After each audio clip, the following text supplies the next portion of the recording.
My name is Gianni Russo, a.k.a. Carlo, the infamous son-in-law from The Godfather. I'm now known as the Hollywood Godfather, and this is my story. Before all of the wins in my portfolio, I was a little boy diagnosed with polio. Experimenting with cures, I tried every one. Felt everything in my right, but my left was numb. Walking with a limp, like will I ever run? Once again, or is this it? Am I forever done? Living in the hospital was never fun. Some people were cool, but not everyone. Welcome, everybody. It's time for another Hollywood Godfather podcast. And thank you all out there for all your response on our new format. Before we go any further, though, let me bring my co-host, the lady, Jeannie Raymond. My pleasure. Before we get into the show, we would like to just take a few minutes to recognize, unfortunately, the tragedy of this weekend. And fortunately, it turned out the way it was. Ironically, about not even 2 months ago, I spent 5 days at Mar-a-Lago at the Malnick wedding and just had so much fun with Donald. I've known Donald now since 1980, 1990. And he was such a gracious host to us there for the 5 days. He was at every party. And for his family and the tragic ending of that gentleman, the fireman and veteran, actually. Oh, he really? lost his life. And the two other people who are in critical condition, but I heard today they're long. So to all of you, let us all be grateful that, our life is going on and what is happening to this world. Please, Lord, take care of all of us. Let's get out of this. Let's have a new election and get some kind of uniformity to our lives back. That's right. I was just going to say as well, we're so sorry for the families, and hopefully everyone will recover very soon. It's a very scary thing. Yeah. So before you go to bed tonight, say a prayer for all of them and us and America. Exactly. And with that said, let's get into our show. Hello. I'm so excited to talk about this topic because it's one of my favorites. Can't wait to hear your story. She's talking about Elvis, so you don't know that, but now you do. That's right. As I came on, I was very overwhelmed by the response to our show last week.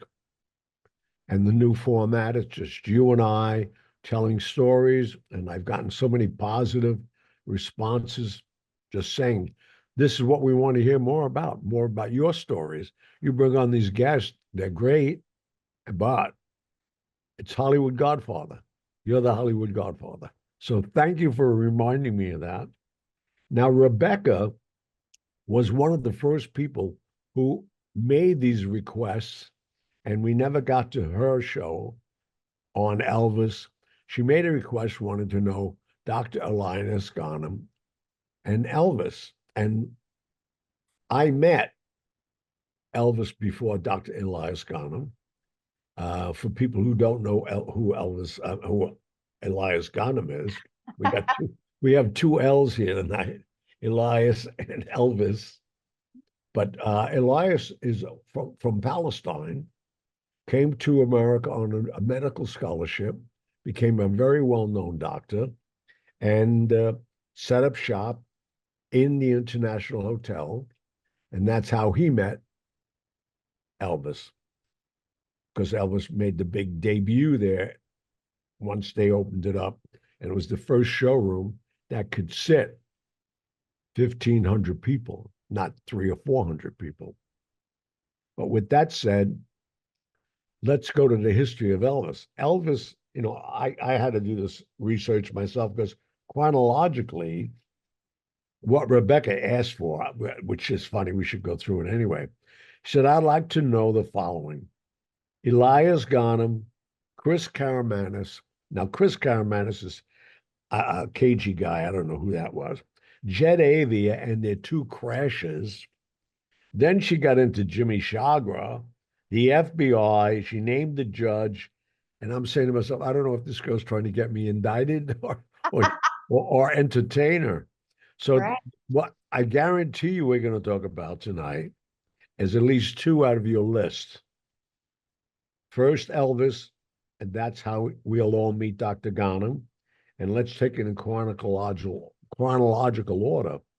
The interesting thing about Elvis, most people don't know, he, Elvis Aaron Presley, went into the Army Reserve.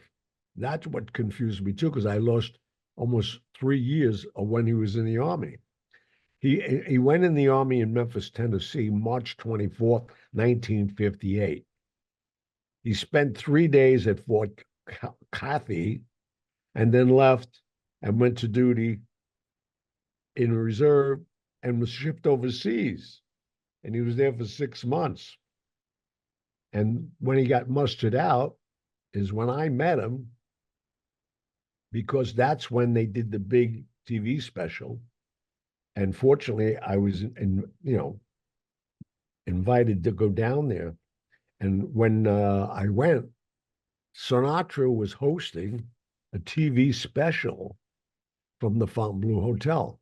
Now, why I was invited, because of the fact that during that time when Elvis was serving our country, I was indirectly serving our country also. I was asked to go on the road for the next 9 months and get Senator John F. Kennedy nominated to become the president. And that was done by his father, Joe Kennedy. Joe Kennedy was a powerhouse early on in life, and people who don't know that, he was partners with the guy who took me under his wing, Frank Costello, during Prohibition. And that was long before me also. I'm not that old. But both of them amassed fortunes, 30, 40, 50 million each in the 30s. And Joe Kennedy remained friends with Costello. And he had a meeting at the Waldorf Astoria where I used to meet Frank Costello every day, unless if I was on the road traveling. And I saw him talking to this man, and then he called me over, which I would never approach a table unless he commissioned me to come over. And he introduced me to Joe Kennedy. And as soon as he left, he said, I want you to go on the road. He's made a request from us. And it seems very rewarding if we can get it done. And he never gets into big detail. But you're going to start meeting a lot of friends of ours throughout the United States who are influential in the unions but obviously the mobs in the areas they control that control all the votes, especially Chicago. I mean, Chicago was very instrumental in getting Truman nominated and a lot of other people. And Tammany Hall in New York now was controlled by Costello. So he controls the Democratic Party. Everybody knows that. But with this, the only reason they got involved was because there was a reward. And the big reward to them was, as most of the people, and maybe a lot of them are too young, they lost their casinos to Fidel Castro. He threw them out and threw Batista out and took all their money. And one of the things that Joe Kennedy made a promise to was that if you get my son in office, he will invade Cuba and get your casinos back. So that's the interest of the mob. And that's what I was doing for the next 6 months. And during that time, I was very successful. He got nominated. And with that, one of the friendships I acquired during that time was a man called Meyer Lansky, who was the head of the Jewish syndicate in the whole world. And I still very friendly with a friend, and he's the head of it, but I can't mention his name unless I'll get indicted for that. But so they invited me down because of my campaign And so I got to know Sinatra. I was spending weekends upon weekends in Vegas because when I was off the road and everybody goes to where they go on the weekends, they were inviting very influential voters and donors to come down and meet the senator one-on-one and the Rat Pack, and it worked unbelievably well. So their reward for me, now that he got nominated, was to come down and they're going to do a TV special. And it was a TV special inviting Elvis back from overseas after he did his 6 months duty in the ROTC, and they made a TV special out of it. And the statistics you will not believe. I mean, the statistics. The show was shown May 12th in 1960. And during that time, they maintained 41.5% of the listening audience in the world. It's been the biggest listening audience ever. And that in itself was spiked, Elvis's coming back and getting into who he was during those times. And some of the stuff that I saw with Elvis down there was an insane time. I mean, they would, during the special, and if you can pull it up, you can go online. I've seen it myself. Pull up the NBC special, and you'll see Elvis was doing all Sinatra music, and Sinatra was doing all Elvis music, which was hysterical in some of the tunes. But some of the ends were amazing, and as we said, the special went off great. But it basically solidified my friendship with Elvis, because when I opened my club in Vegas after returning 22 months after the assassination of our president, who was only president for 1,000 days. Most people don't know that. No, I didn't know that. That's crazy. He was president for 1,000 days. Now, for Joe Kennedy's legacy, and they called the Kennedy dynasty cursed. Well, in reflecting on Joe Kennedy and their history, he was a very powerful guy and not a nice man. No, I've heard horrible things about him. What'd you hear about him? Well, now, did he have a daughter also? Oh, yeah. He had a frontal lobotomy done on her. Right. Yeah, that's horrible. That'd count as No, horrible. I know. Well, he had no use for women. Right. He used to use them as, Yeah. And then in fact, he bought a studio, Metro Goldwyn Mayer, just to get into the film business. That's the kind of money he's had. But Where with that said, money? what? Where did his money come from? Prohibition with Costello. Oh, that's right. That's right. Sorry. No, they had. The lobotomy was going through my head. You didn't have one too, I hope. No. No, I just forgot because I was just thinking of that poor girl. No, All but right. the interesting thing, what happened to him, and I guess, we always say karma's a bitch, man. His favorite son, Joe, his oldest son, was named after him. And he wanted him to be the number one hero and all that. And the way Joe became a hero, you're not going to believe. Joe was a fighter pilot during the war. And if you look in the dictionary of obliviation, he was flying a plane with so many bombs on it that when it exploded over England, which wasn't the target, Oh boy. there was nothing left to the plane or Joe. Oh God.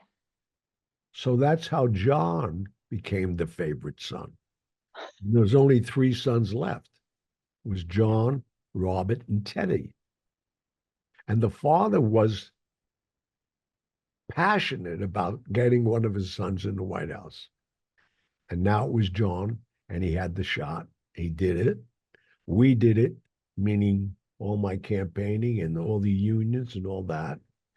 And they reneged on what he said they were going to do.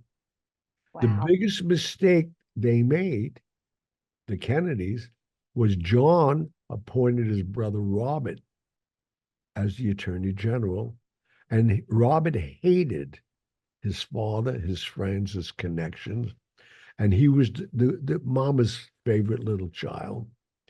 And his sister happened to be his favorite little person at home. Oh, So I think subconsciously he was trying to get even with everybody. came back. Yeah. But with that said, they tried everything in the world. They kept postponing this, and they created. We may have said this before. The CIA was working with them all. They created poison for Fidel Castro's beer because he was always playing with it. I mean, the stupidest things in the world. This is what they were trying to kill this guy with. And Wow. Bobby convinced his brother that there were no bombs. They were saying that Russia had missiles on Cuba Island. That's why we should invade. He convinced his brother, don't even go near it. It's all publicity to get you to blow it up. It never happened. 2 years go by. Nothing's happening. So there was a message sent to Joe Kennedy that we're going to start taking out your sons one at a time. Oh my God. I've never heard that. I You can hear it. And I'm telling you that maybe the world's hearing for the first time. holy smokes. The people had it. They said, that's it. The day he was told that, Joe Kennedy had a major, major stroke and was confined to a wheelchair for the rest of his life. And during that time, he died after his other 3 sons all were killed. Oh my gosh. Talk about karma. But Wow. yeah, and the next son to go, obviously, I never thought they were going to kill John Kennedy. Never. I met him, I got friendly with him. Yeah. Such charisma. I thought it was definitely Bobby, and Bobby was the rock in all their shoe because I was at Marcellos's house when he raided Carlos Marcellos's house on a Sunday afternoon. And for our audience that don't know Carlos Marcellos, he was the head of New Orleans. There were Okay. 2 people in the United States controlling the international waterfront from San Francisco, from not even be up in Seattle, the whole coastline all the way into Canada, including New York and everything.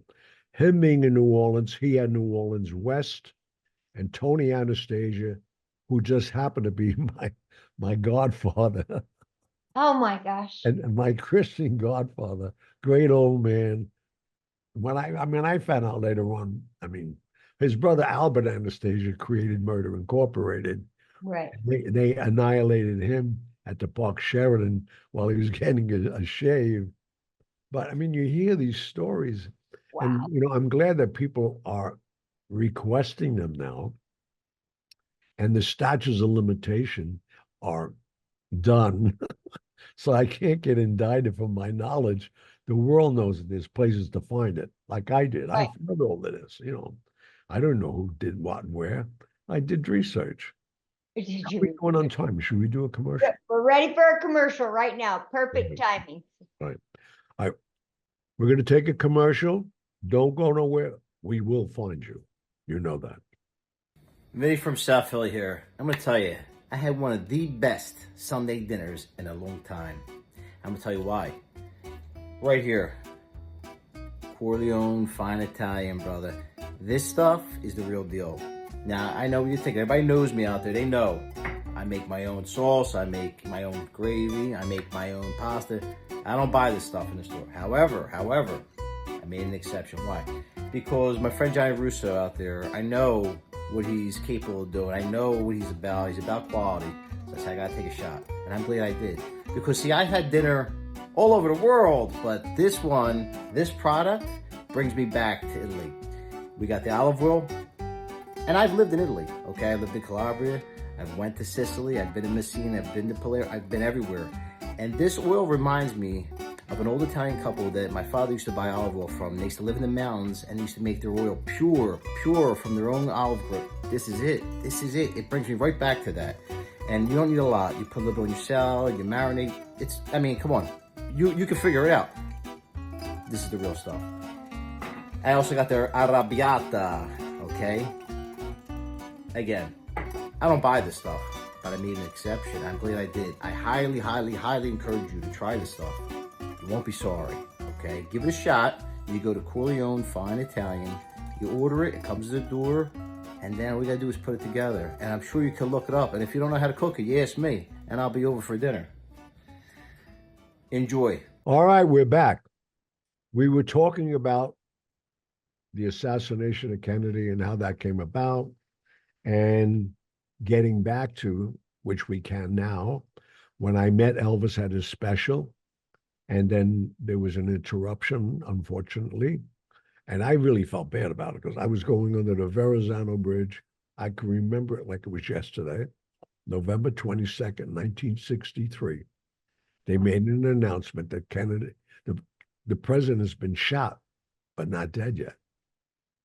So the pilot boats that were coming up to the ship to get all these dignitaries off. And, you know, I'm a young kid. And I'm thinking, look at this. Look, all the men leaving the ship. I'm going to have all these women for the next 6 days. Oh, wow. But the lady that was in the suite next to me was a friend that I met at the Copacabana. While she was going to finishing school, she lived in Philadelphia. She was going to Barbizon, and Wow. her name happened to be Grace Kelly.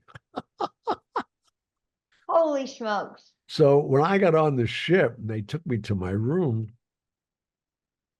I heard these two little kids running around the balcony. I said, "These kids on the cruise?" They said, "Yeah." I said, "Get me another room." They said, "I don't think so. She requested the room next to yours."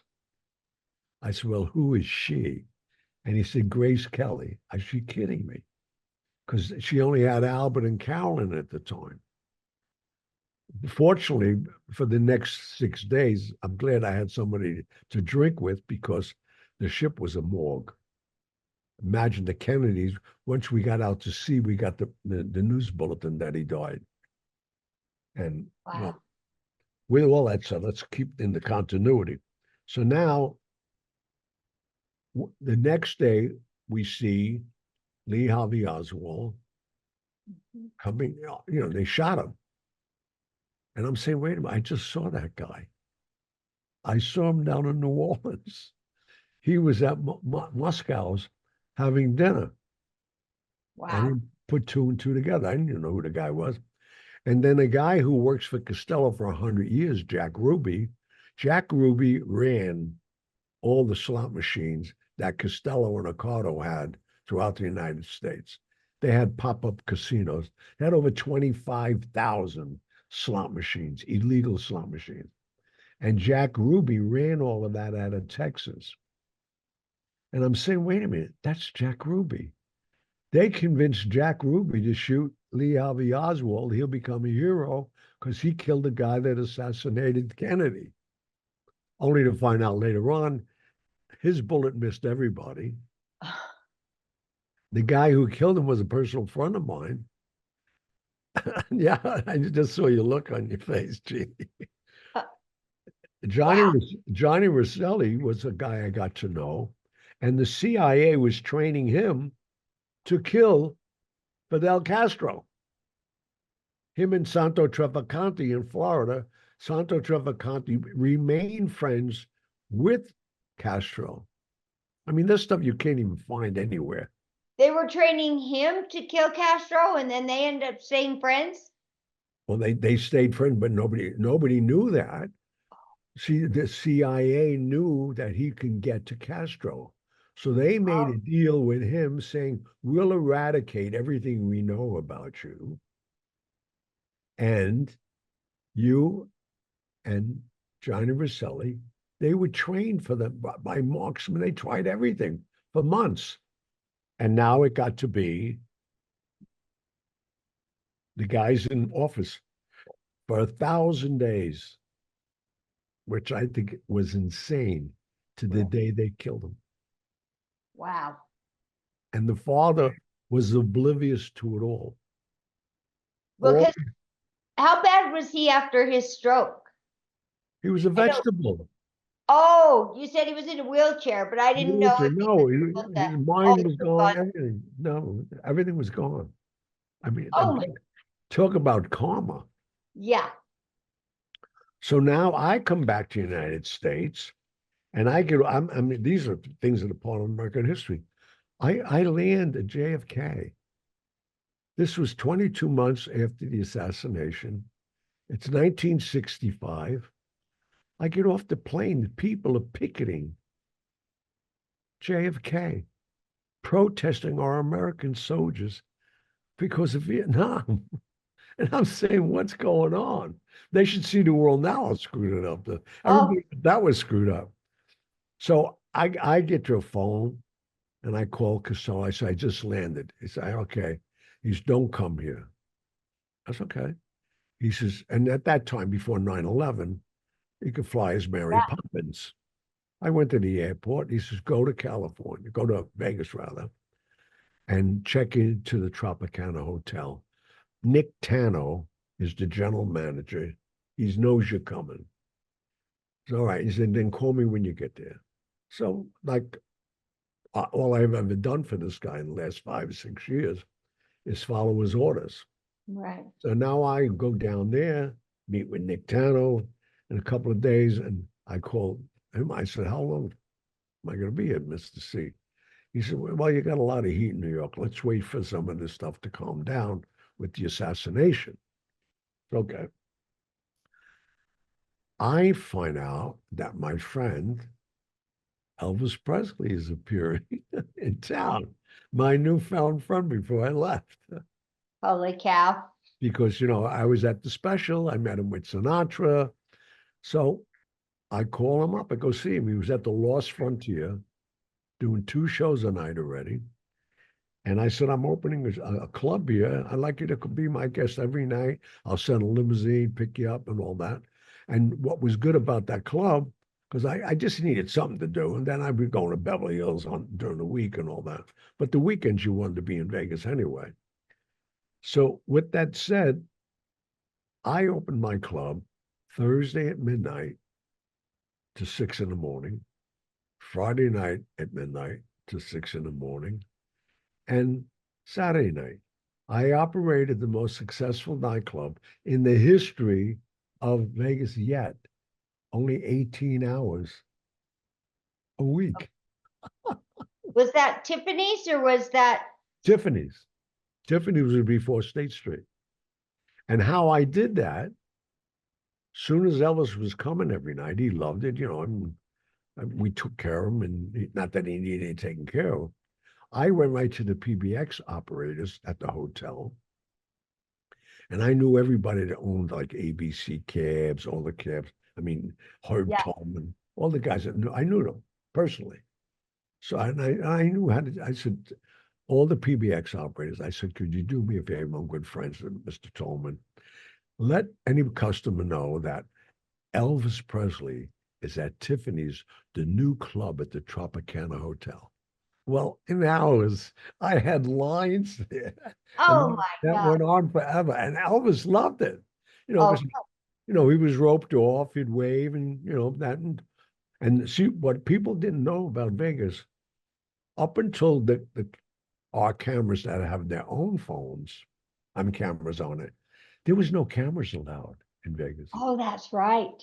They were Right. controlled. They were controlled by the camera concession of the hotel.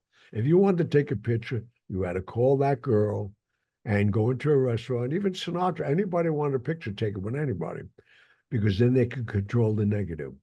Plus, they didn't want somebody running around with cameras taking pictures of all these gangsters that are there and supposedly not there.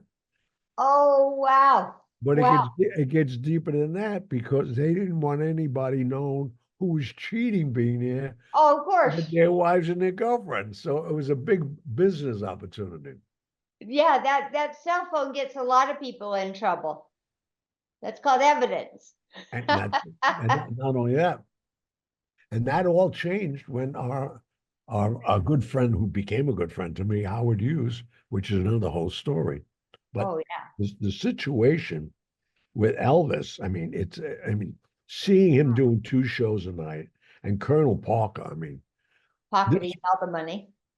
well, now you know, I'll tell you right now, they made a deal which was a very fair deal at that time. They got 50 cents on the dollar, Colonel Parker. Oh, okay. You know, it was a lot more than, but Elvis didn't care. Right. Elvis was making so much money, and he was doing 2 shows a night and packing it. Kurt Kerkorian, who's the genius of them all, he built the International Hotel at that time. And it was 1969 by now. And they opened it. He had Streisand open it for 2 weeks, the first 2 weeks with the 4th of July weekend, and then Elvis. And then Elvis had held court there. I don't know how many times he was there during the year.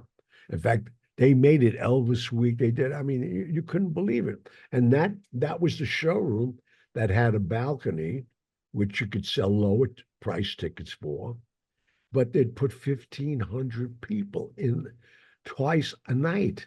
That's 3,000 tickets. If you do the math, Yeah. for the prime seats at $100 a head, you Oh, know, that's what I was gonna. Yeah. and plus the gaming and the high rollers, I made money. Yeah. I kept 10 seats in that showroom. They were my seats. And if I wasn't going, I'd let the maitre d' sell them. We split the money. And he's the maitre d' controlling it. So That's so wild. I was going to ask you how much those tickets were, because I can only imagine, what we just had a concert here in town last week. George Strait. I don't know if you know who George Strait is. yeah. If not, okay, he was here with Little Big Town, another group, and Chris Stapleton, and those tickets were started at $500. So I don't know what the fancy up front seats were, but Well, I can't even imagine.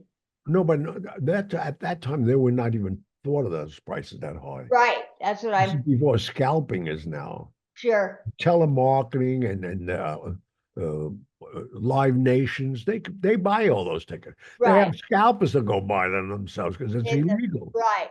Yeah. No, but I'm That's saying great. with Yeah, that's all of that, it's like it big was a ticket. crazy time. Right. I mean, but Vegas at that time, that's what this arc that you and I are doing, it's for 30 years. I got there in 59. I left in 89. And most people know how I left, but the people that don't are going to be shocked and why I left. But the thing is that Elvis at that time was like a god and so generous. And that's how Elias Ganam comes into the story. Oh, that's right. Because everybody knew this Dr. Elias Ganam. He was like the miracle worker, good-looking guy. I mean, single. I mean, his wedding, when he finally married Jody, and that's when all the hotels had chorus lines. She was a chorus girl. Oh, really? She was an international girl, they called them. They named them after starters, Folies Bergère girl. Every hotel had a line, and they got that from the Copacabana in New York. We had a Copa line. It was a thing that guys wanted to see the TNA and all that stuff, and it was a big seller for a long time. But with that, Elvis started to get a reputation. And I became a victim to it from one time only. I'm a person, I need to be in control subconsciously and consciously 24 hours a day. I can tell you, I never had a drug. I never smoked a marijuana cigarette, never did any of that. Because I was afraid to. And number one, I was told not to by certain people, and out of respect, I didn't. So I was feeling fatigued. And I said to Elvis, I said, man, how do you do this every night? So you got to go see Dr. Elias. So what are you talking about? Yeah, he'll give you a shot. So what are you talking about? So and Theodore Jacob, was sharing the office, Dr. Jacob. And this is how my world spins. It's crazy. Dr. Theodore Jacob happened to marry a friend of the Shah of Iran. Now, early on in life, I moved millions and millions of dollars for the Shah when the Khomeini was taken over. Well, Dr. Elias Ganam, his office mate was Theodore Jacobs, that married Parveen Mordaba, General Mordaba's daughter. How small is the world? It's crazy. The people you know around the entire planet. So now I go there and I see, Parveen and Ted, and I knew they were in the same office. They said, "What are you doing here?" I said, "I want to get, I'm a little fatigued and all." They said, "Oh, you're going to see Elias?" They knew right away. So I said, "Yeah, what about this?" Oh, it's but mostly, B12 and all that. Vitamins. Yeah. So I took it. I'm going to tell you right now, I didn't sleep for 37 hours. I was so like, whoa. I never took it again. Yeah. But then it started getting out there about Dr. Feelgood. I was just going to ask you if that was what the doctor they called Dr. Feelgood. Well, he was one of them. There was another one that traveled, but Okay. Elias had his own reputation in Vegas. And I forgot the other guy's name, started with a K, Dr. But anyway, the long story short is that's how I met Elias Ganam. And that's when he met Jody. They had a wedding at the International Hotel. You wouldn't believe that Kirk Kerkorian threw, because he owned the hotel. And guess who was Elias's best man? Elvis. Elvis.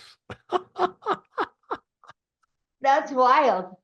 That's crazy. And guess what? What do you think he gave him for a wedding gift? I don't know, a house, a No, car, no, these new cars came out, a Stutz Bearcat. what is it? A Stutz Bearcat was an amazing car. You order them, he ordered them like candy. And he gave them that as a wedding gift, plus other things. But this is what Vegas used to be, was insanity. Yeah. Party all night. I'd sleep all day. Yeah. I kept a 52-foot Hatteras out at Lake Mead. So a lot of times I would just have my car take me there, and I'd sleep, and somebody come give massages at 3:00, and everybody liked going out there anyway because it was too hot. And when I had the boat, the upper deck re-poured, I put refrigeration coils in the deck and put a generator. And I think everybody who owns a boat should do this. Yeah. When I we parked in one of the coves and all that, we drop off the gas generator on the beach, start it up. We had a refrigeration unit just for the deck. So it could be 110, but you're laying on a deck that's 72 degrees. So you'd be laying there like on a blanket of ice, and people say, "How could you lay out there all day?" Don't worry about it. That's amazing. All right, well, it's time for another break. So we gotta go All make right. a little money, as you say. So All right. We'll everybody, be right back, and pay attention to our commercials. I know some of the products I own. We need the money. We'll that's be right. back. Mr. Russo is probably the most interesting man I've ever sat with in my life. Unbelievable. Still unbelievable. I consider Gianni like Forrest Gump, right? The most interesting man on the planet. He has achieved so much in his life, and he has proven that time reveals the victorious. We're basically bringing Gianni Russo's life to rap music, if that makes any sense. I'm painting a picture of this guy's life through rap music the best way that I know how. We're trying to encapsulate his life in segments, chapters if you want to call them that. And Gianni's story's crazy, but then Joel as an artist being able to articulate it, that's also crazy. Everything that you're hearing, this isn't a rapper that's making up something that he wished would have happened. These are things that have happened, that are documented, that you can check on, that you can Google. For you to hear about his life this way and to understand that these are facts and not fiction, you listen to it, you're gonna say, no one man could have lived this life. You have to say that. I've said that, I still say that. For me, it's very special because it's something that was never done before. I would just tell people that haven't heard it or about to hear it.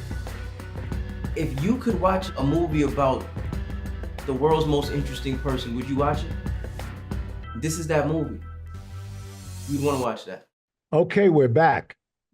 And to let you know, this is what we're going to be doing, and everybody seems to like it.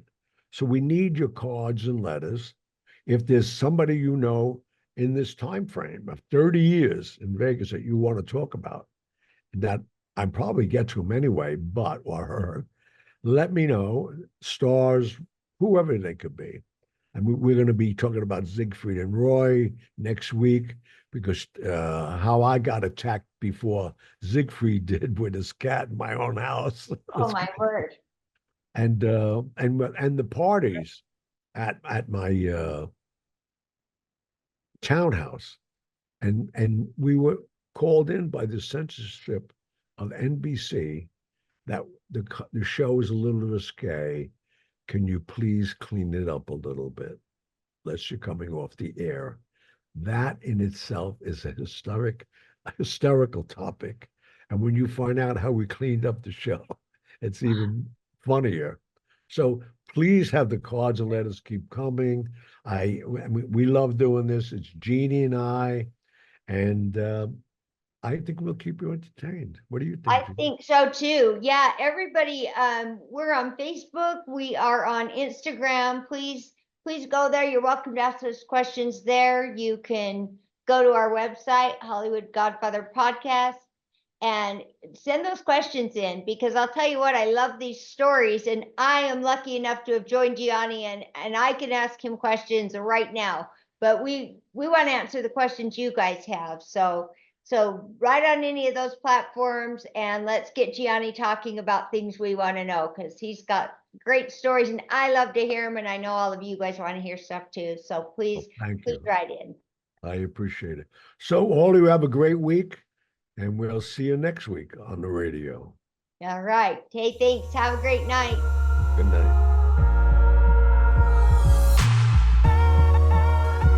And that was that. But I'll be back.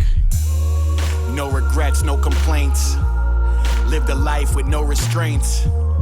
The little kid they all counted out, proved them all wrong, that's without a doubt. Laying there with my left side numb, 5-year bout with polio, but yes, I won. From standing on corners like how many pens you want, to living in a bakery, then opening my own restaurant. Of course, I had some help along the way, friends like Frank Costello that I miss each and every day.